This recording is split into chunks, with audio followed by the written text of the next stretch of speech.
자, 주진 의원님 들어주십시오. 공수처장님, 이 자리는 어떻게 보면 국민의 질책을 받고 공수처 업무를 발전시켜야 되는 자리지 공수처를 대변하는 자리는 아닙니다. 그래서 답변하실 때 좀 짜증스럽게 답변하는 건 저는 옳지 않다라고 생각하고요. 아까 그 와인 문제도 그렇습니다. 직원들 회식할 수 있죠. 저도 직원들 회식하고 검사도 회식했습니다.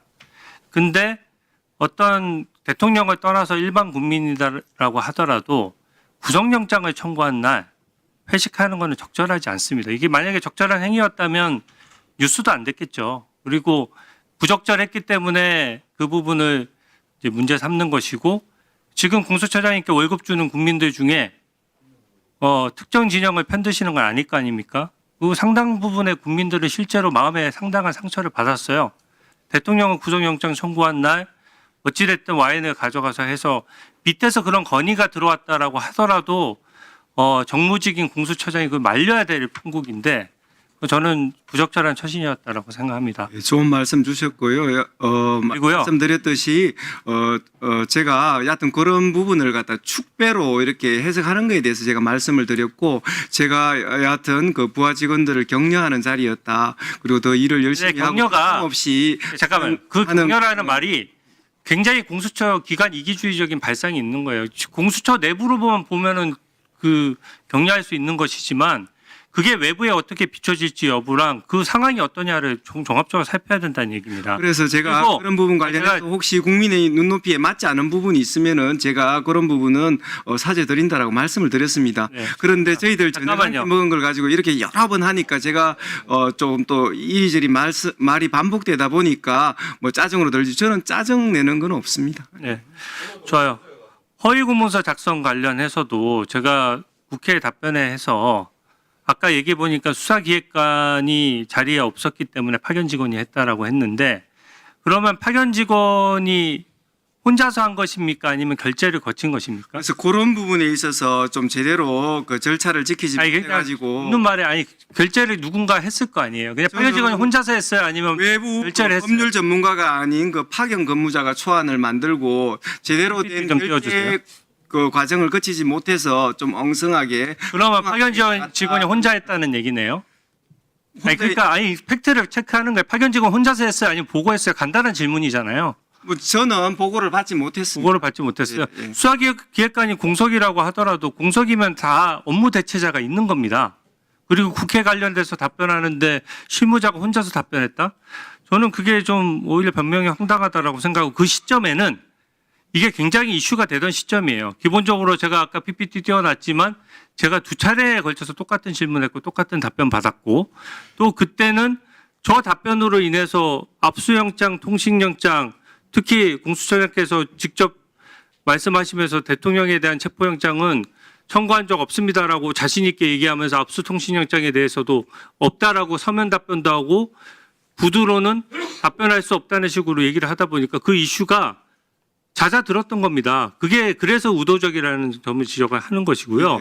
의원님. 제가 질문할 때 답변하세요. 네.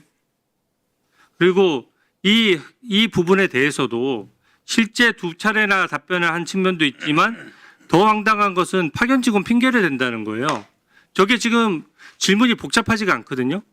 압수 통신영장도 중앙지방법원에 했느냐 하는 건데, 설사 수사기획관이 있었다고 하더라도 그 수사기획관 입장에서는 수사팀에 당연히 확인을 합니다.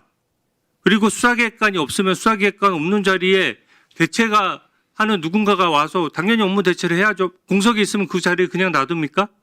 근데 직접적인 관리 감독을 해야 될 공수처장이 그걸 하나도 놓치고 지금 말을 빙빙 돌렸지만 결과적으로 지금 팩트로 따져보면 지금 누가 결재했는지도 모른다는 거고 파견 직원 혼자서 저 답변에 해서 보냈다는 것이잖아요. 그러니까 저 답변으로 인해서 사실은 그 당시에 그 의혹들을 잘랐던 측면이 있는 것인데 그거를 파견 직원 혼자서 했다는 게 말이 되나요? 그게 무슨 변명거리가 되겠습니까? 그리고 또 하나만 더 확인할게요.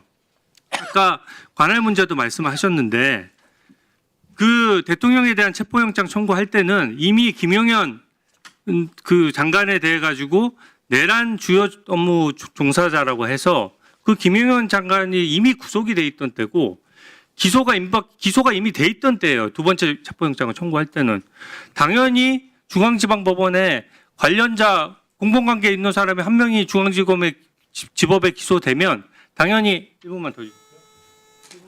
네. 마무리해 주십시오. 네. 중앙지방법원에 기소가 되면 당연히 관련 관할이 생기는 겁니다. 그래서 그 시점을 묻는 거예요. 아까 12월 6일자 김영현 체포영장이나 12월 8일자 여인영 방첩사령관 영장도 똑같은 이슈가 있잖아요. 12월 6일자나 8일자에 이 관할권에 문제가 있지만 뭐 아까 말씀하셨던 대로 그럼에도 불구하고 중앙지방법원에 검토하겠다는 보고를 12월 6일자나 8일자에 정식으로 받으셨어요? 관할권 문제에 대해서? 법리검토 보고서 정식으로 써서 공수처장한테 보고한 사람 있습니까? 어떤 부분에 대해서요? 관할권 문제에 대해서 12월 6일자, 8일자에도 똑같은 문제가 있지 않습니까? 김영현 장관도 중앙지법 관할이 없고 그 여인영 방첩사령관도 중앙지법 관할이 없잖아요. 그거 없으면 없는 것에 대해서 누군가 법리 검토를 해서 중앙지방법원에서 이렇게 청구한다. 보고서가 작성됐을 것 같은데 그 보고서 작성된 게 있습니까? 의원님이 지적하셨듯이 김용현의 피의자의 어떤 구속, 그다음에 윤석열 대통령의 체포를 통해 가지고 그 현재지에 그 관할이 생기는 것은 맞는 것 같습니다. 그렇지만 저희들은 지금 가장 어떤 관할권이 어떤 적합한 곳을 찾았고 그런 부분 관련해 가지고 지금 범죄지가 지금 이 중앙법원 관할이 지금 아니지 않습니까? 그런 부분에 대해서 어떻게 지금 법원의 심판을 받는 입장에서 신중한 모드를 취할 수밖에 없는 것입니다. 그래서 그 의원님이 지적하셨듯이 뭐 김용현 구속을 통해서 관할권이 지금 그 지적하시는데 그런 부분은 저희들은 또 지금 또 네. 그 인식하게 됩니다. 예. 자, 장동희 의원님 질의해 주세요.